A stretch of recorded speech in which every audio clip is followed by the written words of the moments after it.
नमस्कार मित्रों, मैं कुछ सिद्धांतों के बारे में चर्चा कर रहा था जिसमें मैंने आपको जीन पियाजे के सिद्धांत के बारे में बताया।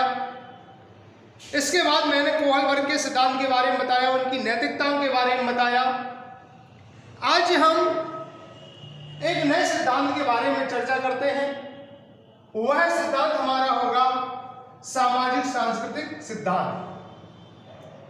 इस सिद्धांत को पढ़ने से पहले मित्रों, इस चैनल को सब्सक्राइब करिए। जो नए स्टूडेंट हैं, नए मित्र हैं, और जो पुराने मित्र हैं, ये मित्र कम से कम, ये मान लीजिए आप कम से कम आपकी जिम्मेदारी है, कम से कम आपकी जिम्मेदारी है कि कम से कम 5 या 10 लोगों को सब्सक्राइब कराएं। और ये सब्सक्राइब कराने से केवल काम नहीं चलेगा, इसको आप पूरा देखिए और देखने के बाद आपको एक बार में याद ना हो जाए तो ये समझ लेना बिल्कुल याद होगा।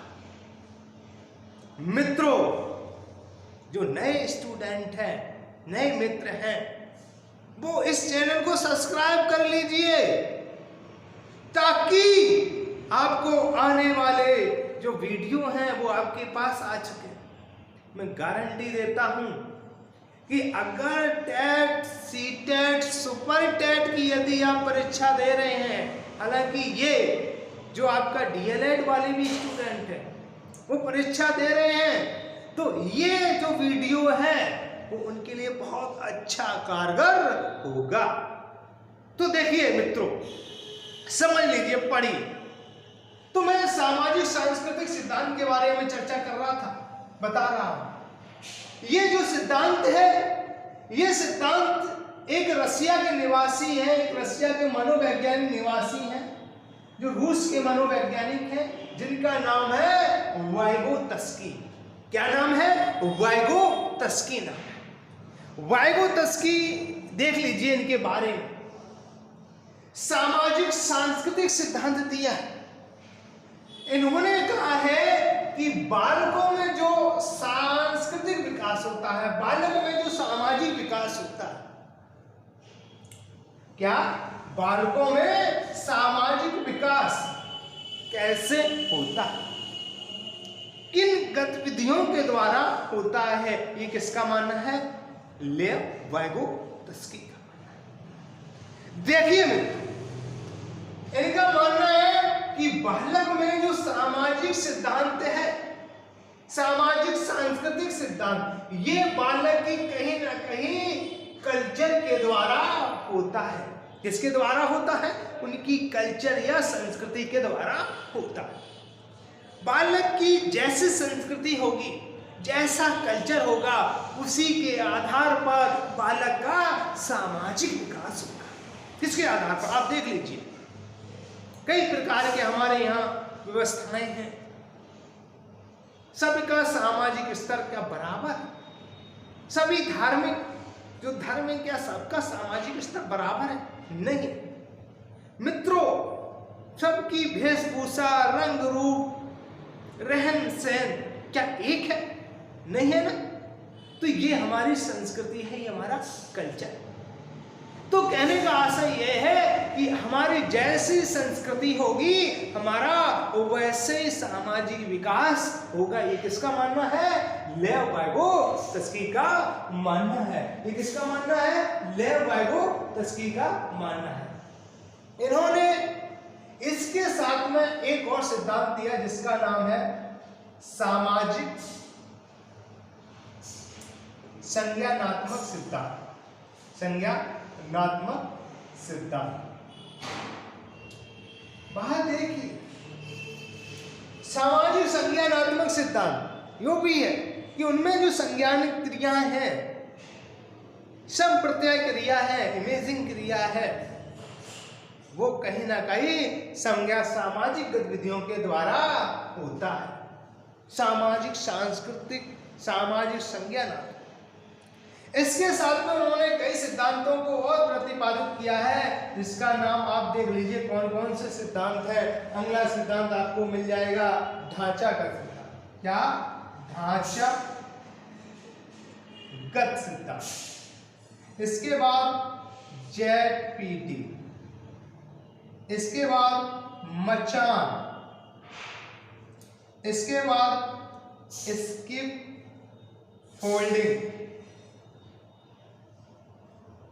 और स्किप फोल्डिंग के बाद आपको मिल जाएगा अंतरणीकरण का सिद्धांत। अंतरणीकरण का सिद्धांत क्या मिल जाएगा आपको? अंतरणीकरण का सिद्धांत मिल जाएगा। तो आप देखिए कि ये सिद्धांत कौन कौन है। एक आप हिसाब से देख सकते हैं क्योंकि आपकी सीटेट की परीक्षा आने वाली है और कोरोना काल में आपकी बड़ी पैरवी से सीटेट की परीक्षा होगी। तो देखना मित्रों कि ऐसे काल में आपकी पढ़ाई कैसे बाधित रही होगी।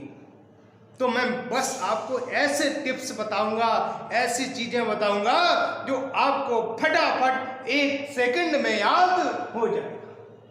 पहली बात तो आप देख रहे हैं कि ये ढांचागत सिद्धांत, ZPD, मचान और स्किप फोल्डिंग, अंतरणीकरण, ये क्या है?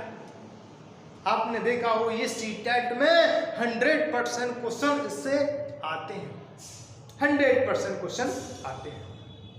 तो देखना मित्रों, हमें समझा देता हूं ढांचागत ZPD। ये ढांचागत और ZPD क्या है?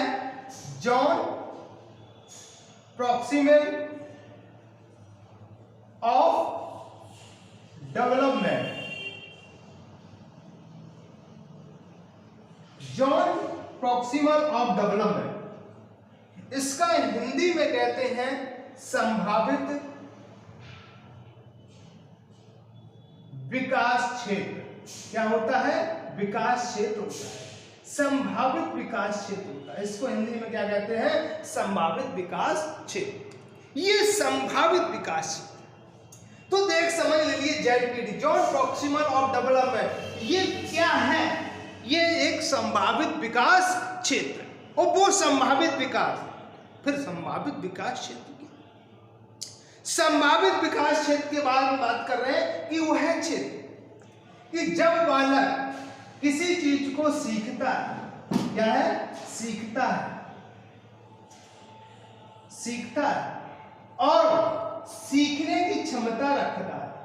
सीखता है और सीखने की क्षमता, सीखता क्या सीखता है, कैसे आगे बढ़ता है, और वो क्या सीखने की क्षमता रखता है, उसके मध्य का क्षेत्र, दोनों के मध्य का क्षेत्र, ये मध्य का क्षेत्र है, उसी को हम क्या कहते हैं? ZPD कहते हैं, जॉन प्रॉक्सिमल ऑफ डेवलपमेंट कहते हैं। जॉन प्रॉक्सिमल ऑफ डेवलपमेंट, इसी क्षेत्र को हम कहते हैं।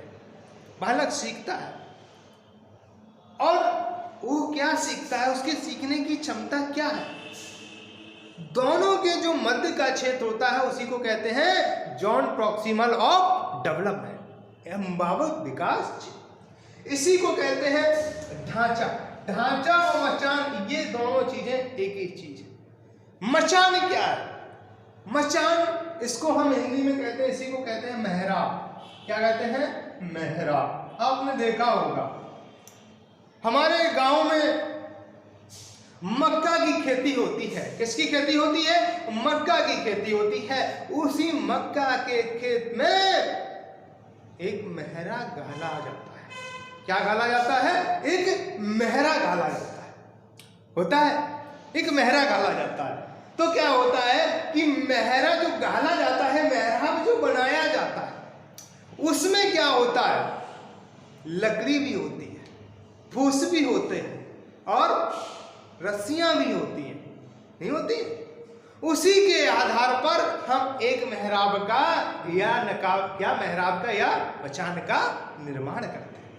तो यहाँ आशय क्या है? यहाँ सिर्फ एक आशय है कि जिस प्रकार से एक मेहराब का निर्माण करते हैं उसमें कई प्रकार के उपकरणों की आवश्यकता होती है, उसी प्रकार से बालक के विकास में कई चीजों की आवश्यकता होती है। क्या बालक का शिक्षा मिल जाएगी?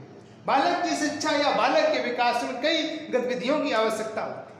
उसमें शिक्षा के मायने में रख लिए तो शिक्षक की आवश्यकता है, पुस्तकों की आवश्यकता है, पेन की आवश्यकता है कि नहीं? कई चीजों की आवश्यकता है। इसी को कहते हैं मचान या ढांचागत सिद्धांत। अब आता है आपका स्किप फोल्डिंग। स्किप फोल्डिंग का यहां आशय क्या?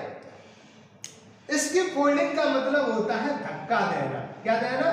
मतलब सहयोग करना। क्या करता है? सहयोग, मतलब सहयोग, सहयोग करना। सहयोग करने का यहां आशय क्या हुआ कि जब कोई बालक है वो आगे बढ़ रहा है, सीख रहा है या पढ़ रहा है, तो हमें क्या करना है? उसका थोड़ा धक्का दे देना है या सहयोग कर देना। भाई कुछ चीजें होती हैं उन्हें केवल सहयोग की आवश्यकता होती है, गाइडेंस की आवश्यकता होती है, प्रेरणा की आवश्यकता होती है। किसकी आवश्यकता होती है? प्रेरणा, गाइडेंस या कुछ उनका सहयोग करने की आवश्यकता होती है। मित्रों केवल इतना है कि इसकी फोल्डिंग यह बताता है कि बालक जो सीख रहा है उसके सीखने में क्या करना? थोड़ी सी मदद करना। थोड़ी सी मदद, जो थोड़ी सी मदद की गई, कितनी? थोड़ी सी मदद की गई, यही थोड़ी सी मदद क्या कहलाती है? Skip folding. क्या कहलाती है? स्किप फोल्डिंग कहलाती है। अब आता है अंतरीकरण। अंतरीकरण का मतलब होता है बालक के आंतरिक गतिविधियों के हाव भाव को किस प्रकार से मैंने विकास किया है और किस प्रकार से निकाला है। तो मित्रों आज का वीडियो आपका इतना ही रहेगा। ज्यादा से ज्यादा शेयर करें, सब्सक्राइब करें, अगर पसंद ना हो तो डिसलाइक करें। बस आज का इतना ही रहेगा। नमस्कार।